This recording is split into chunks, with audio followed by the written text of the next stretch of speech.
bonsoir chez vous et merci de répondre à ces rendez-vous d'actualité dont voici le principal titre. À la une de ce JT, la Commission électorale nationale indépendante a rendu public son partenariat avec la presse congolaise mais aussi a dévoilé son nouveau logo. Nous allons également parler dans ce journal des églises de réveil qui organisent des séances de prières de nuit, appelées communément veillées des prières. Ces dernières est déplorée par plusieurs époux de certaines femmes. Le détail dans un instant. Et pour finir, nous allons nous rendre aux États-Unis d'Amérique où une forte mobilisation nationale a eu lieu pour défendre le droit à l'avortement car ceci est menacé d'être interdit par la Cour suprême. C'est tout pour les titres. Encore une fois, mesdames et messieurs, bonsoir. La Commission électorale nationale indépendante a échangé ce lundi 16 mai 2022 avec le patron des médias de la RDC à Béatrice Hôtel. Ce dîner de presse a été plutôt une occasion de rendre officiel le partenariat entre la CENI et le 4e pouvoir et de présenter la nouvelle image de la CENI, notamment son logo. Esther Mpezo était présente. La Commission électorale nationale indépendante a échangé ce lundi 16 mai 2022 avec les patrons des médias de la République démocratique du Congo. Une occasion de rendre officiel le partenariat entre le 4e pouvoir et cette institution d'appui à la démocratie que dirige actuellement l'équipe Kadima et de présenter la nouvelle image de la CENI, notamment son logo. Pour le rapporteur Patricia Seyamoulela, la CENI croit ne pas se tromper du professionnalisme de la presse congolaise qui devra sensibiliser les électeurs sur les actes à poser afin d'avoir des élections libres, transparentes et apaisées. Dans cette œuvre, la CENI entend s'assurer de votre accompagnement et pense ne pas se tromper à croire en votre patriotisme et sens de responsabilité, particulièrement dans le traitement et la diffusion des informations qui seront mises à votre disposition. D'ores et déjà, la CENI vous invite à travailler avec elle pour la sensibilisation en français et en langue nationale des électeurs sur le comportement à afficher et les actes à poser par rapport aux différentes étapes du processus électoral tel qu'annoncé précédemment dans notre feuille de route. S'adressant à l'assistance, Denis Kadima, président de la CENI, a invité la presse à toujours se référer aux informations officielles afin de bien orienter les électeurs et toutes les parties prenantes aux élections.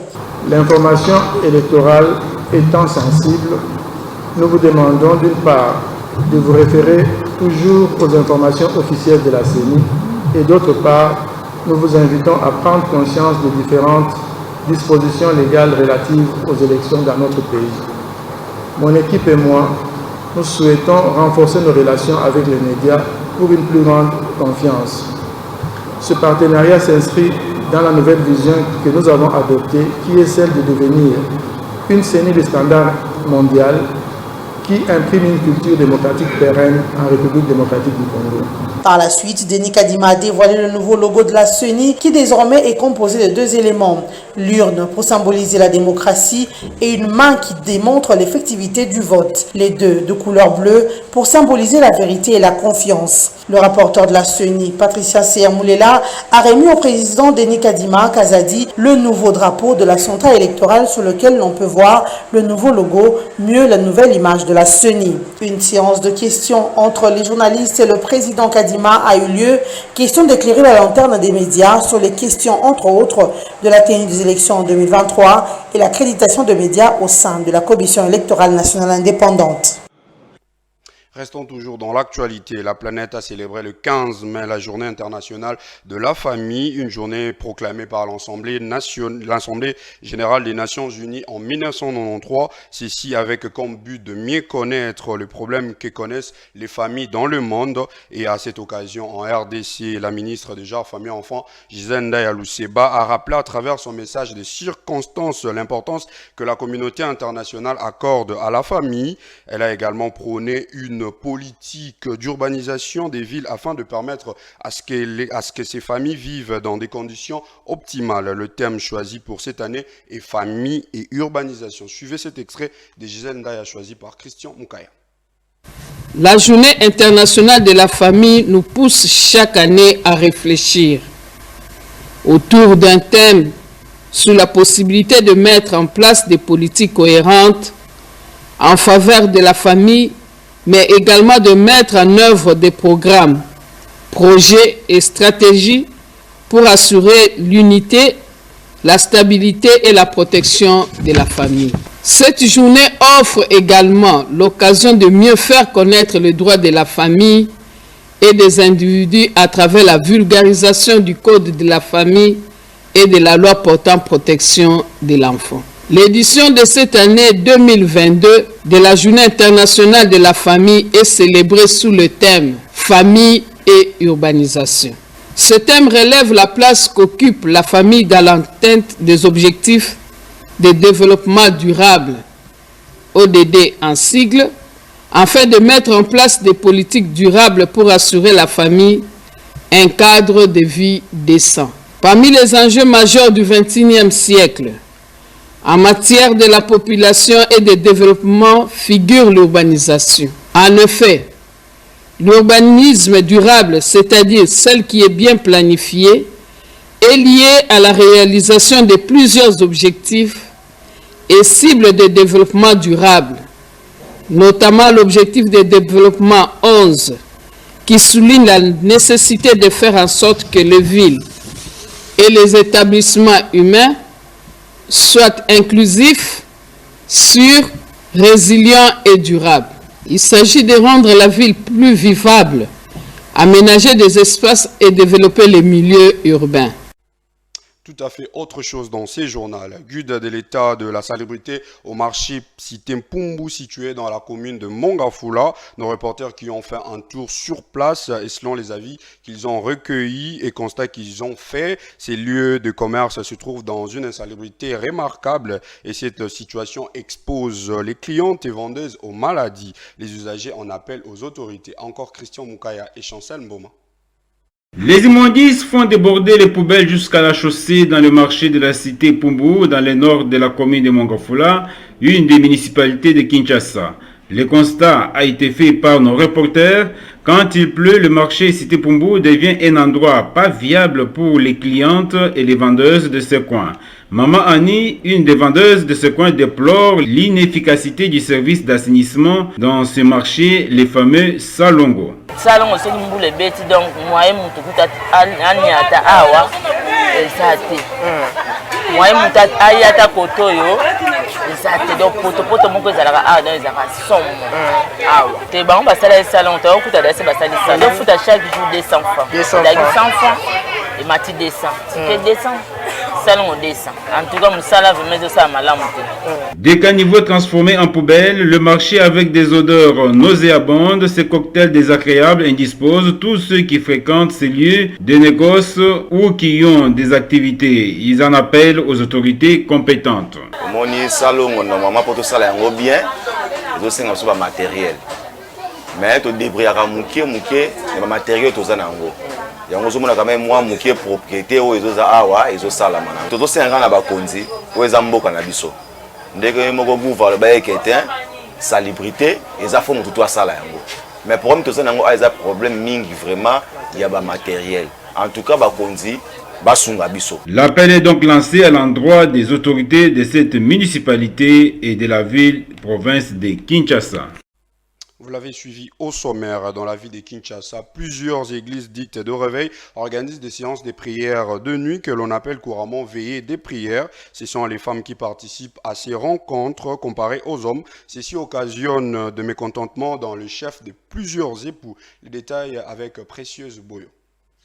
Toute femme mariée est animée du désir d'avoir une vie heureuse. Pour certaines femmes, la solidification de cette vie de couple heureuse n'est possible que par la prière. Ceci inclut la participation aux veillées et retraites de prière. Cependant, la participation à ces programmes semble de plaire aux époux dont les femmes y prennent part. Ils estiment que leurs épouses ne prennent plus suffisamment soin de leur foyer, mais sont plus concentrées sur l'église. Aujourd'hui, les veillées et retraites sont devenues la cause d'un certain déséquilibre dans le foyer suite à une mauvaise organisation de la part de mères de famille. Le fait d'aller passer nuit à l'église sans le consentement du chef de famille et le faire sans pour autant réaliser les tâches ménagères, s'occuper des enfants et réaliser le devoir conjugaux met les époux dans la frustration.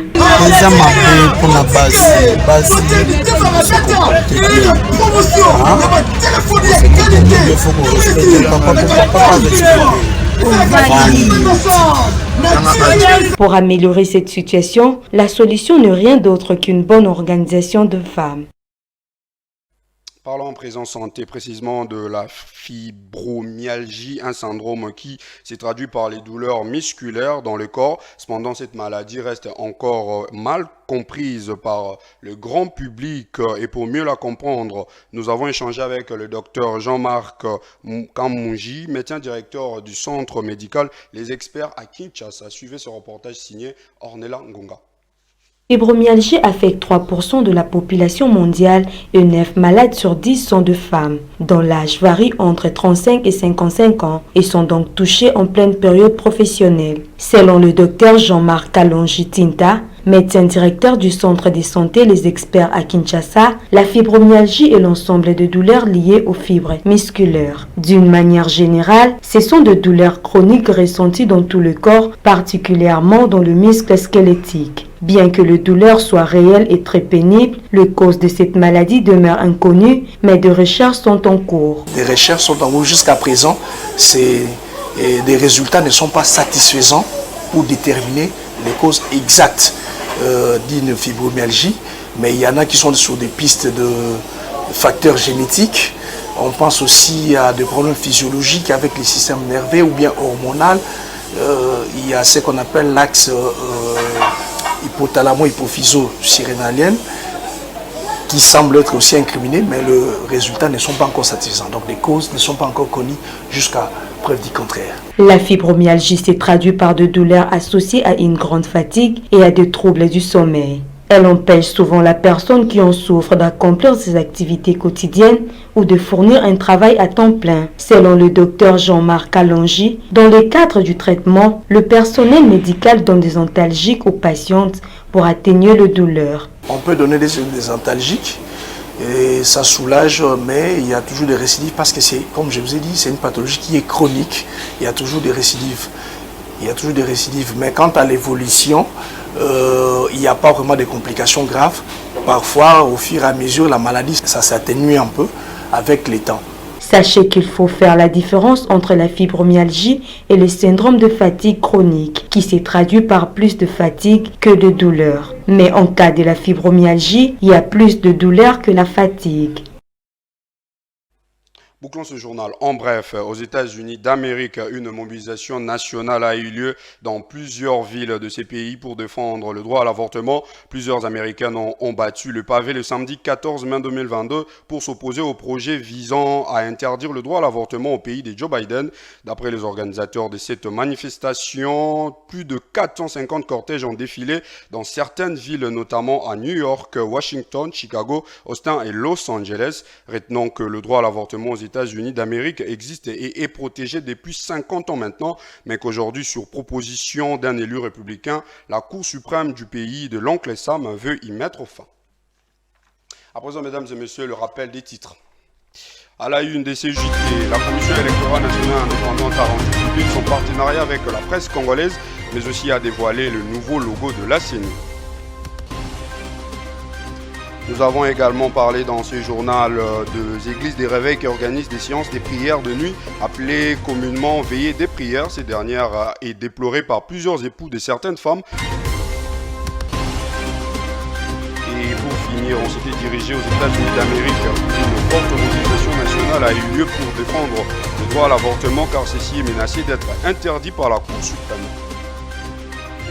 C'est la fin de cette édition. Merci de l'avoir suivi. On se retrouve très prochainement. Bonne suite de programme sur votre chaîne. Au revoir. Prenez soin de vos proches.